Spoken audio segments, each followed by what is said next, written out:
Et les voici, ces joueurs qui entrent sur la pelouse avec les Valenciennois dans leur maillot traditionnel rouge et blanc. Les joueurs de QRM sont tous de noir vêtus avec des parements jaunes et également les numéros et les noms inscrits en jaune également. Ce sont tout simplement les couleurs de Kevy. Allez, la composition des équipes. Et on va commencer par la composition de Valenciennes.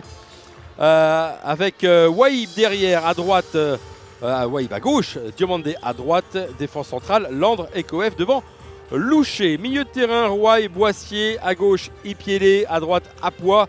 On a mis Takaoka dans l'axe de ce milieu de terrain et à la pointe de l'attaque, on va retrouver Gaëtan Courtet. La composition de Kevy Rouen Métropole à présent avec des changements. Diallo à gauche, Tré à droite et Dédélhomme et Thérézin en milieu de cette défense devant Ken Bonnevi. Milieu de terrain, alors là c'est un peu plus flou. On vous a mis un 4-4-2 avec Van den Bosch à gauche, Bouekou à droite, Njike et Le Borgne. Il y aura certainement un changement. Van den Bosch est plus un joueur de milieu de terrain axial et devant on retrouve Achille Anani et le joueur prêté Diliwidi.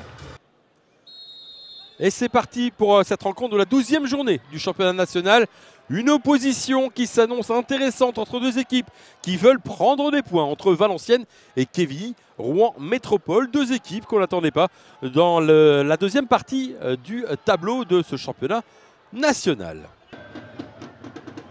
On va s'en méfier côté valenciennois de ce jeune Kembo Diliwidi, 19 ans seulement.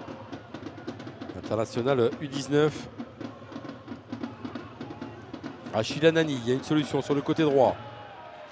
Voilà qui est fait. Le centre deuxième poteau justement pour Diliwidi. Diliwidi qui récupère le ballon, qui va pouvoir frapper. Oh, l'arrêt de Jean Loucher, façon gardien de but du handball.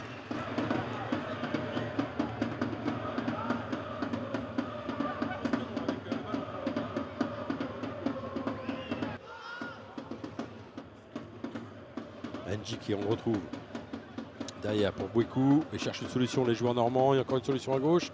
Voilà avec Diallo qui était resté dans le couloir gauche. Il va pouvoir centrer. Le ballon qui est récupéré encore par Diliwidi. Derrière pour Van den Bosch. Van den Bosch qui remet sur Njike. Et l'intervention de Jean Loucher sur cette frappe impeccable, la frappe enroulée de Njike.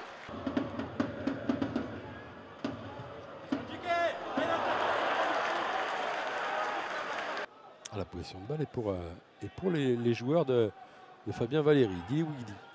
Diliwidi qui tente d'alerter. C'est bien joué. Bouekou dans la surface de réparation qui a essayé de s'emmener le ballon. Il a été contré. Diliwidi qui frappe derrière.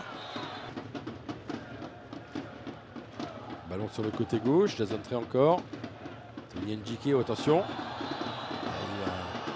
Un pied haut de Jason Njike sur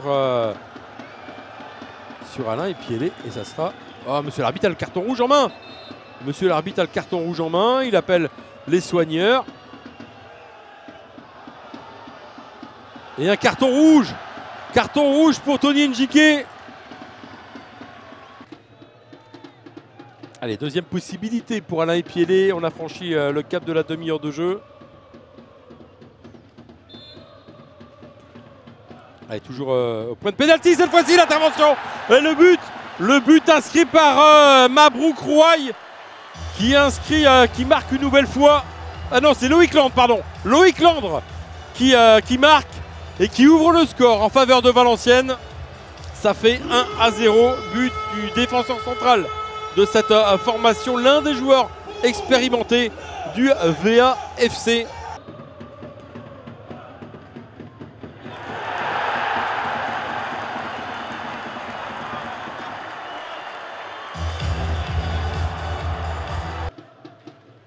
Face à Diallo, et Diallo qui s'en sort bien.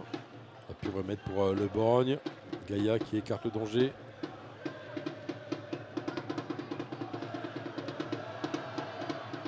Et le ballon pour Strader Apois qui frappe, intervention de Ken Bonnevi. C'est pas fini avec Alain Ipiélé qui va sortir. Mabrouk Rouaille qui peut servir Diomandé. Diomandé face à Diallo, l'intervention de Diallo, elle est rapide cette intervention. Et Diliwidi qui récupère ce ballon. Attention, il est capable de réussir de belles choses.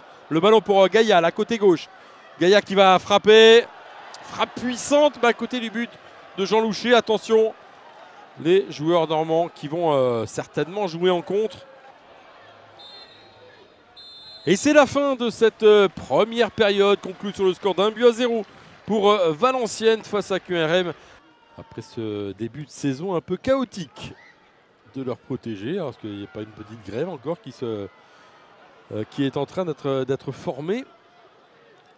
Et en tout cas, c'est des joueurs qui subissent ce mouvement. Attention à la frappe de Wahib, à côté du but de Kane Bonnevie.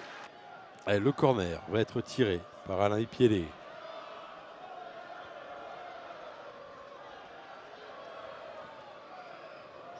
C'est Vandenbosch qui devrait sortir.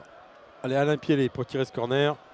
Vandenbosch qui a laissé passer le ballon. Rémi Boissier qui peut le récupérer, qui frappe. Oh, Rémi Boissier, pied gauche. Rémi Boissier qui marque le deuxième but valenciennois. Le break est fait en faveur du VAFC.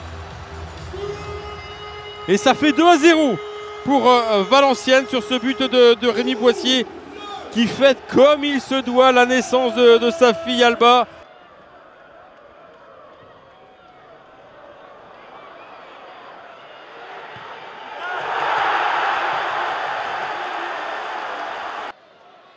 Là, c'est là, hein, on a du mal à enchaîner. Côté Valenciennois, on est obligé de repasser derrière. Il faut dire que le bloc bas normand est bien compact. Boissier, là c'est bien joué entre les lignes pour Alain Ipiélé. Ipiélé qui a vu son ballon être stoppé, freiné en tout cas par Kane Bonnevie. Et c'est la fin de ce match, victoire du Valenciennes FC qui s'impose 2-0 face à QRM Quevilly Rouen Métropole qui s'incline donc en terre nordiste.